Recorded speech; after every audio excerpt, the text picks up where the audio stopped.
This is Scott the Fix-It Guy. Our goal with our videos is to empower you to be able to do the repairs on your own and save a whole lot of money and also get that great feeling of having fixed it by yourself. Today we have an oven door that was brought in that had probably been damaged from falling or just not being maintained. So some of these pieces are out of position. On this side there's a couple of bent panels, and then we have a lot of this kind of burnt enamel paint. And what we're going to do today is just try to clean off this with rubbing compound, get these things bent back into position, get the screws back in properly, and kind of rebuild this. It's otherwise pretty nice. We put a belt on here to hold it together, but it has a nice glass front, nice handle. Just got to reform these pieces, new screws, and clean it up.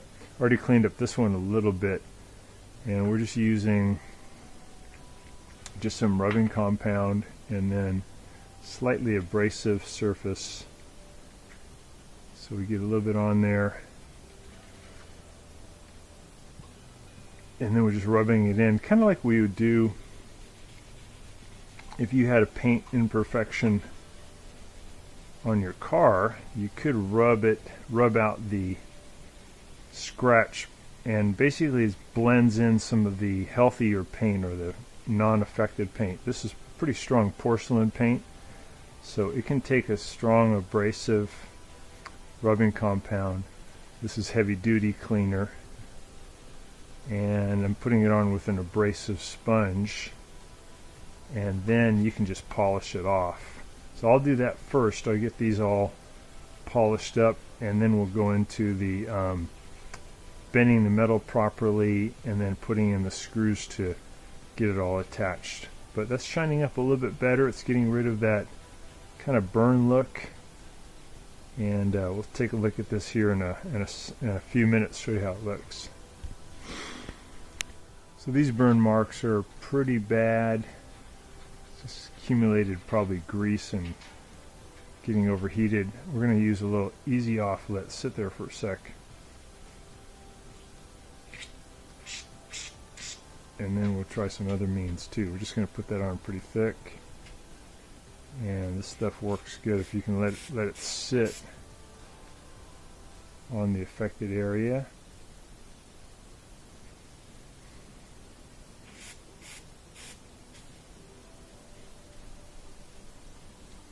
So this is on a wall oven, so it was pretty hard for them to just buy another oven to replace this one that was damaged. So we're just going to try to rebuild this door. Shouldn't be too hard. I'm going to clean it up first. Let this easy off sit for a little bit. You got a small wire brush to get rid of some of that. It's got some easy off on there too to kind of loosen everything. And then I think I'll finish it with some rubbing compound. Looks like it's coming off.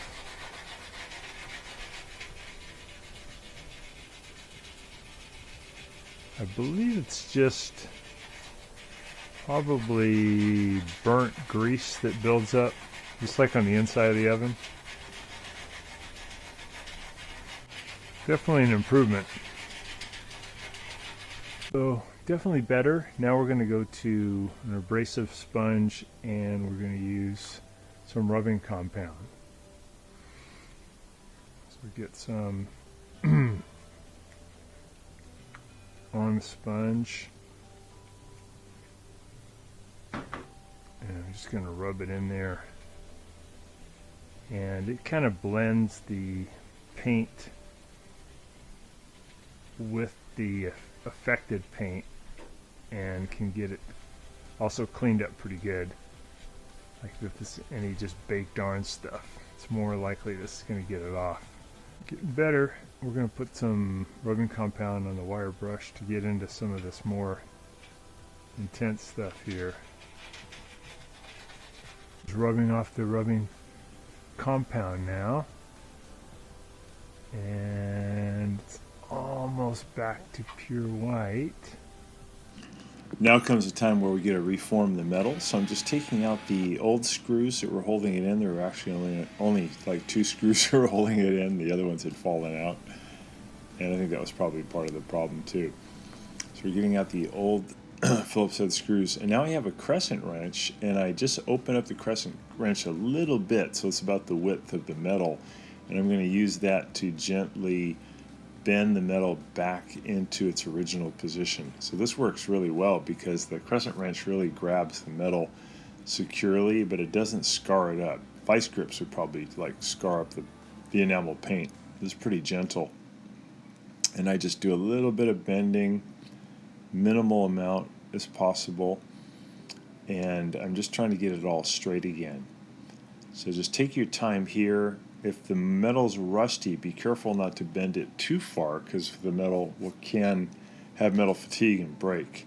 So I'm just giving it a little bit of push in the directions I need to go to get it straight. And this worked really well. It ended up getting it where it looked basically like back to new again. I'd already polished it up, the paint. I'm getting it straight. The inner part, the inner lining, was also pretty bent, so I'm going to do some bending of that too, using in this case vice grips, because this part does not show. And what I wanted to do is get it bent straight, but also I wanted to take the holes that had been there that the screws were going through, and I wanted to flatten them down with the vice grips so that the screws could get better grip as they re-enter into the metal, because this metal had been kind of where the screws had gone through had been kind of too open, and the screws no longer had good purchase. So by squishing it flat again, when the threads of the screws go in, they're able to grab better. So as part of the problem is those screws had slipped out over time. So just going to squeeze down really tight with the vice grips. And I also did a little bit of bending to get the metal straight. So the crescent wrench would work here too, but it wouldn't get the metal flat to allow the screws to really hold in. So I'm just taking the Phillips head screws and putting them back in. There's 2 on the top and there's 2 on the bottom. What I also did though is I added in a couple of extra screws on the side that were not there originally. I used a drill to drill through the white panel and then right into the gray panel behind it. And then I put in a couple of Phillips head screws to give it a little bit of extra support, because I think originally the design was such that they just slipped out over time. So these are the best kind of what are called pan head screws, where the head of the screw is kind of flat and wide, and that gives a little bit better support. And the threads are very aggressive. They're not machine threads. Their threads are further apart, and the tip is sharp, so it's able to get in and really penetrate and hold tightly. So they couldn't, this is such an old oven, they couldn't find the parts to really replace the ones that were beat up. So this sometimes necessitates just kind of rebuilding the oven door. And it's really not that hard. Easy to take apart, easy to bend the pieces back. The only thing I wish is that I was able to get rid of some of the burnt marks by using the rubbing compound. I think if I had given it maybe another 20 to 30 minutes with the rubbing compound, I could have got all of the burn marks out, but definitely is better. The customer was really happy to get their door back intact and cleaner than it had been. So I hope this helps you too, and you get your door looking closer to normal. Thanks so much for watching, and please subscribe when you get a chance so we can send you more repair videos. Thanks a lot.